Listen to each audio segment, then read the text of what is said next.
يا بني آدم لا يفتننكم الشيطان كما أخرج أبويكم من الجنة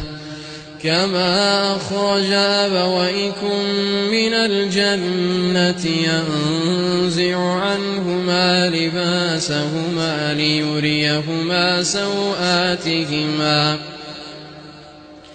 إنه يراكم هو وقبيله من حيث لا ترونهم إنا جعلنا الشياطين أولياء للذين لا يؤمنون وإذا فعلوا فاحشة قالوا وجدنا عليها آباءنا والله أمرنا بها قل إن الله لا يأمر بالفحشاء أتقولون على الله ما لا تعلمون قل أمر ربي بالقسط وأقيموا وجوهكم عند كل مسجد وادعوه مخلصين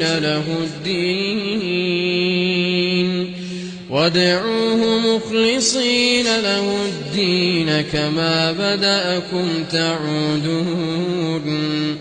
فريقا هدى وفريقا حق عليهم الضلالة إنهم اتخذوا الشياطين أولياء من دون الله ويحسبون أنهم مهتدون يا بني آدم خذوا زينتكم عند كل مسجد وكلوا واشربوا ولا تسرفوا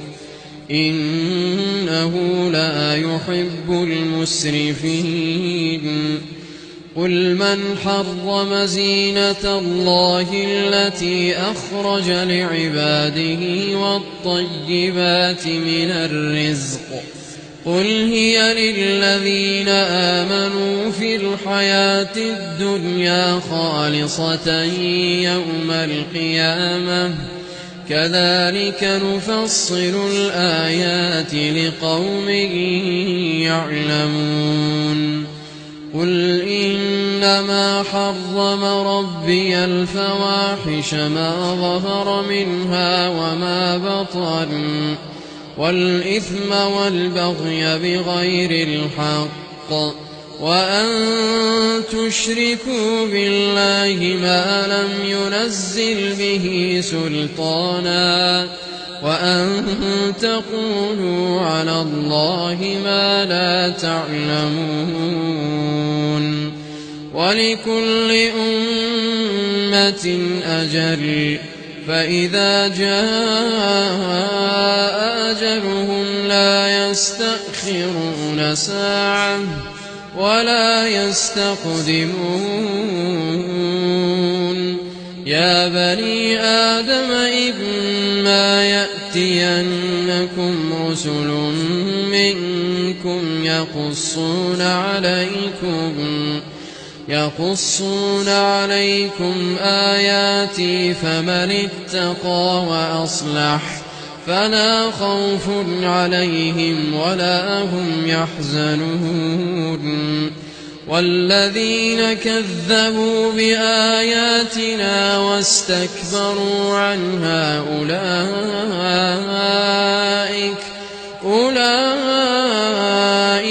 أصحاب النار هم فيها خالدون فمن أظلم ممن افترى على الله كذبا أو كذب بآياته أولئك ينالهم نصيبهم من الكتاب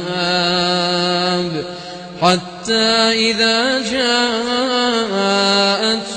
رسلنا يتوفونهم قالوا أين ما كنتم تدعون من دون الله قالوا ضلوا عنا وشهدوا على